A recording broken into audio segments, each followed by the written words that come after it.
Hello friends, welcome back. My name is Mariah, and in today's video we are doing my top 10 reads of all time. All I'm going to say is I've read enough books to have a top 10 book list. We'll just say that. It's just so much easier. I do apologize about the lighting. I love cold and fall. I do not like the losing daylight aspect to it. For my number 10, these are in no particular order. If I were to lose my memory today, right now, at this very second, this would be the list of things that I would leave for myself to read because I love them so much, because they bring a bit of nostalgia to me. So I'm gonna stop rambling and get started. So for my number 10 book, Distant Waves by Susan Wayne. This book is very nostalgic for me. If you've not seen my first video that I ever uploaded, I kind of explained that this was the first book that kind of led me down the road of reading books. Basically, this book, it's 5 sisters, 5 fates. You follow them. They are mediums, and something's kind of drawing them out of Spirit Vale, and they get onto this boat called the Titanic. And if you know anything about the Titanic, you obviously know that it sinks. So this is basically following along on their journey through that. For me, this is just nostalgia. If you read this book, just be wary. This book was published in 2009, so it is a little old. I'm not going to say that I don't want to say that that's old, because there are classic books out there, but in a sense of writing and the year 2009, this is a little bit of an older read. So just be wary of that if you do pick it up. The next book is Lessons in Chemistry by Bonnie Garmus. Now this is the UK cover edition. I have beef with the US cover. This book portrays that feminine rage, and not in a feminine rage of like, oh, we've got to like beat people up. No, this is like feminine rage in like in a male populated field. She is a woman trying to show that she doesn't need special treatment, that she doesn't need to be thought of differently because she's a woman in a scientific field. This book was so good. This book made me cry. This book made me laugh. There's a dog in here. His name is 730. You get to see kind of bits and pieces from his point of view, which is kind of interesting. This also deals with that whole, like, because I got this as the UK edition cover, the US version is pink, which goes completely against the main character in this book, and it makes me think of like the whole pink tax. This book was very good. I loved it. It's also a TV series now, I think on Apple TV. I have yet to watch it. I'm a little scared to actually watch the TV series, mostly because I don't want it to, I just want it to be portrayed properly, like who she is and what she goes through and how she becomes this amazing scientist. So yeah, if you've not read this book, give it a read. It's really good. You don't have to get the UK cover edition. That's just me, because obviously it's a lot prettier than the US version. The next book is The Song of Achilles by Madeline Miller. I don't know if you know as much as probably I know. I know bits and pieces about the Greek myths, the Greek lore, and like bits and pieces about Achilles himself. He has to, become this great warrior to defeat, these people, prophecies of Achilles, but it's basically follow him and Patroclus. Yeah, Patroclus, Forbidden Love, Friends to Lovers. It's like one of those books where you're just like, I want them to be together already. I want them to be happy. This definitely made me cry, but this by far was probably one of my favorite reads. The next book is The 7 Husbands of Evelyn Hugo, and this is by Taylor Jenkins Reid. Absolutely fell in love with it. It's one of those books that I wish I could like wipe my memory and reread again for the first time. I will say the ending made me angry and sad all at the same time, but like it brought everything together. But this book kind of gave me so many emotions, in the sense of I was very mad at the main character. Some of the things that she did was very annoying. Obviously it's the 7 Husbands of Evelyn Hugo. She gets married 7 times. She's in the public eye.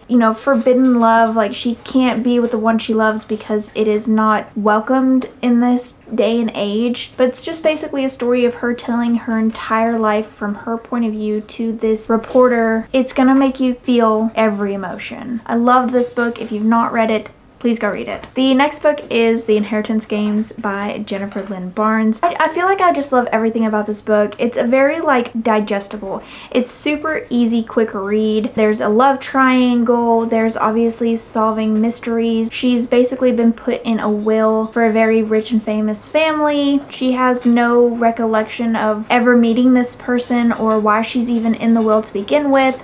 They want her gone. She wants answers. She's basically been left everything. If you've not read this book or anything by Jennifer Lynn Barnes, this should be definitely one of the first books that you pick up. Obviously, she has other things, but I loved this book. The next book is One Dark Window by Rachel Gillick. Series in general, the magic system, the fact that for most books, most fantasy or any type of book series, a lot of what happens in the first book is you get this major info dump where they're introducing characters, they're introducing and explaining like the background, the history, all of this stuff. This book doesn't do that.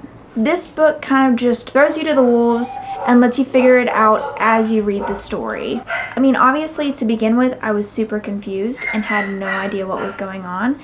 But as I started reading, I was like, oh, okay, that makes sense, that makes sense. And you get to like obviously meet all these characters, but it's such a good book. There is, you know, a subplot of romance, so it's not all romance. It's mostly just political and magic, and it's so good. If you've not, I'm gonna say this about all these books. If you've not read it, please go read it, because they're so worth your time. Obviously that's why they're on my top 10. A Fate Inked in Blood by Daniel Jensen. This book is Greek mythology, and she is a shield maiden, and there was a seer who foresaw her future in being the one to unite the kingdoms together. So whoever had control of her or whoever side she was on, she was going to make that person king. Following her along this as she's gaining her confidence, as she's trying to prove herself and trying to slowly learn her magic. So good. And I will say the last 15 pages of this book got me good. Let me talk about a cliffhanger. And what I hate is I have to wait till next year for the next book to come out. If you've not read it, at least wait till the next book comes out, because the cliffhanger that it left me on, oh, it made me so mad. It infuriates me, the last 15 pages of this book. Like, I think I screamed and my mouth was open the entire time of reading it. 5 out of 5 stars, okay? 5 out of 5 stars. Just such a good book.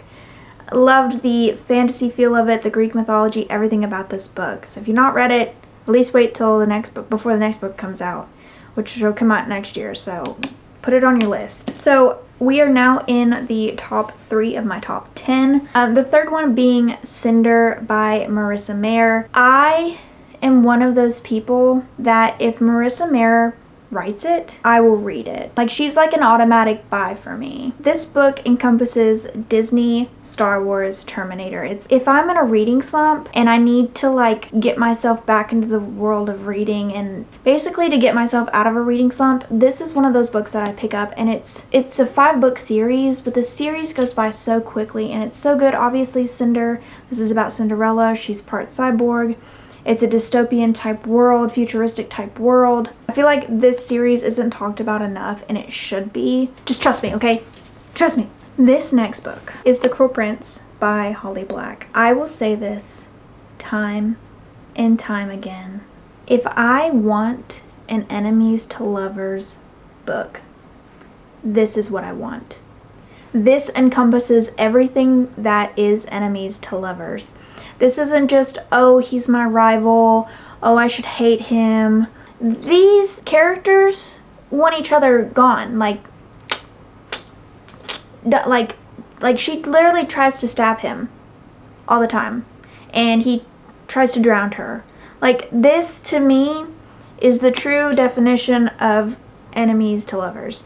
It's such a good book. It's such a good read. It's a very like political standpoint. She's in a world that she doesn't belong. She's trying to fit in. She's trying to climb the rank and show and prove to her peers and her father that she deserves to be here, that she deserves to be in the Fae realm, and she can make it even though she's human. Enemies to lovers, feminine rage. This really encompasses feminine rage because I love the fighting aspect of it. Hands down, Holly Black did a wonderful job with this series. Now, we have come to my number 1 of my top 10. Six of Crows by Leigh Bardugo. I absolutely loved the entirety of this book. You basically have 5 different POVs.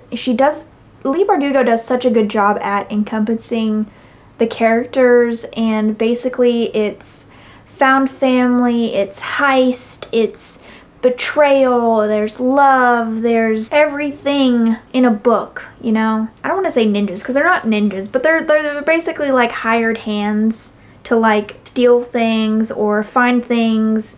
If you need something or you need someone, these are the people you go to get it done. I loved every character in this book. Even the ones that make you angry, they're still good. Leigh Bardugo did such a wonderful job with this book, and if I could erase my memory or sell my soul to read this again for the first time, I would. I feel like I cannot talk enough about this book. It's so good. But yeah, that is my lovely, I don't know how well you can see that, but it's there. So yeah, that was those are my top 10 books. Obviously, as I read more books and I get into, you know, finishing more books on my shelves, this will change over time. Thank you again for watching. I hope that you enjoyed this video, and until next time, friends, bye. My hand's getting tired from holding the books. Oh.